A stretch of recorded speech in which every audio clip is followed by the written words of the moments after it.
Good morning all of you. Good morning sir. चलिए, जैसे कि पिछले क्लास में हम लोग क्या पढ़ चुके थे, हम लोग पिछले क्लास में क्या क्या किया है देखो तो थोड़ा सा ध्यान दो। पिछले क्लास में प्रेजेंट खत्म हो गया था, present perfect continuous last class से ही हो रहा था ना। प्रेजेंट परफेक्ट कॉन्टिन्यूअस में थोड़ा सा ध्यान दीजिएगा। प्रेजेंट परफेक्ट कॉन्टिन्यूअस का स्ट्रक्चर क्या होता है? प्रेजेंट परफेक्ट कॉन्टिन्यूअस का स्ट्रक्चर कौन कौन बता सकते हैं?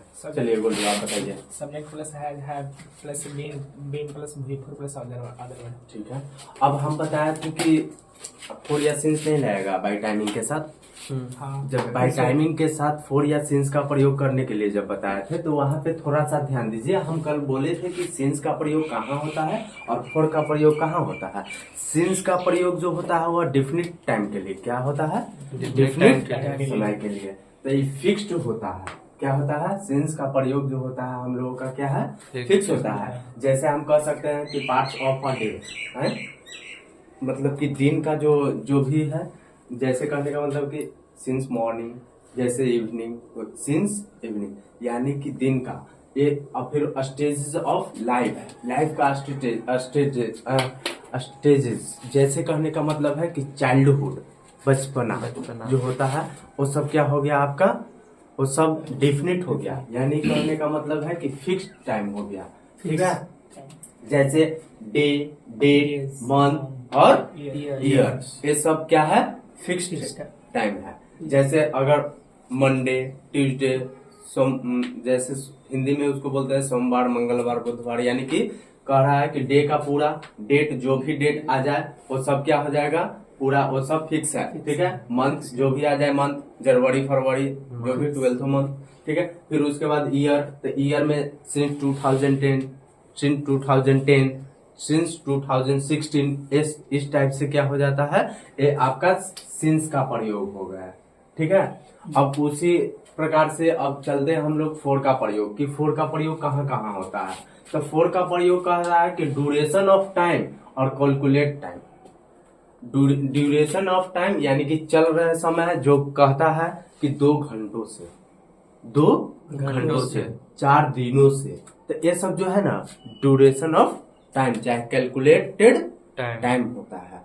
इसके लिए किस चीज का प्रयोग करेंगे? फोर आवर्स, चाहे फोर डेज, ये सब हो सकता है इसका एग्जाम्पल। ठीक है, अब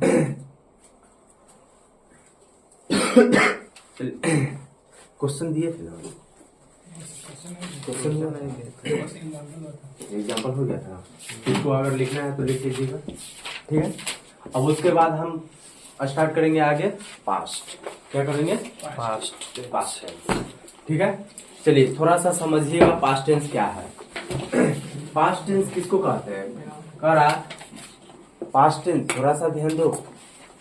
कह रहा है the past tense refers to something that, the past tense refers to something that took place in the past. कहने का मतलब है कि वैसी क्रिया जिसका संबंध, वैसी क्रिया जिसका संबंध मतलब कि बीते हुए समय में हो, किसमें? बीते हुए समय में हो, उसी को क्या कहते हैं हम लोग? पास्ट टेंस कहते हैं। क्या कहते हैं? Past tense. अब पास्ट टेंस समझ गए, जैसे पास्ट टेंस में क्या क्या होता है तो थोड़ा सा समझिए।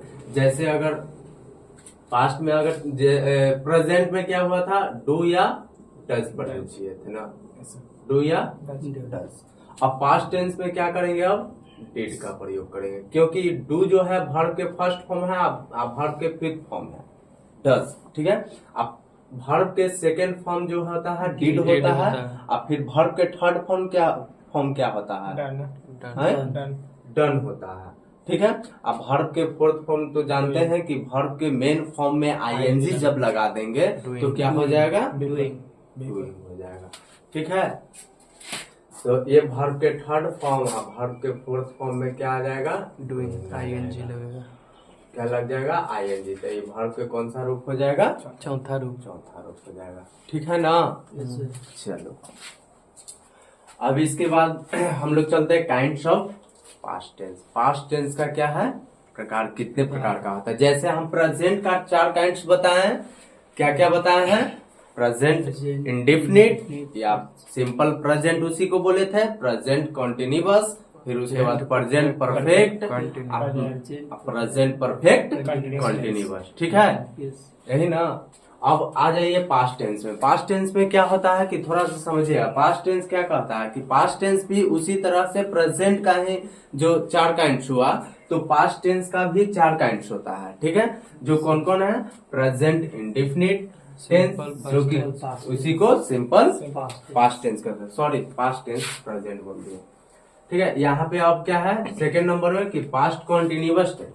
ठीक है, थर्ड पॉइंट में हम लोगों को पढ़ना है कि पास्ट परफेक्ट टेंस, और फोर्थ पॉइंट में पढ़ना है पास्ट परफेक्ट कॉन्टिन्यूअस टेंस। अब एक एक करके हम लोग इसके बारे में क्या करेंगे? स्टडी करेंगे।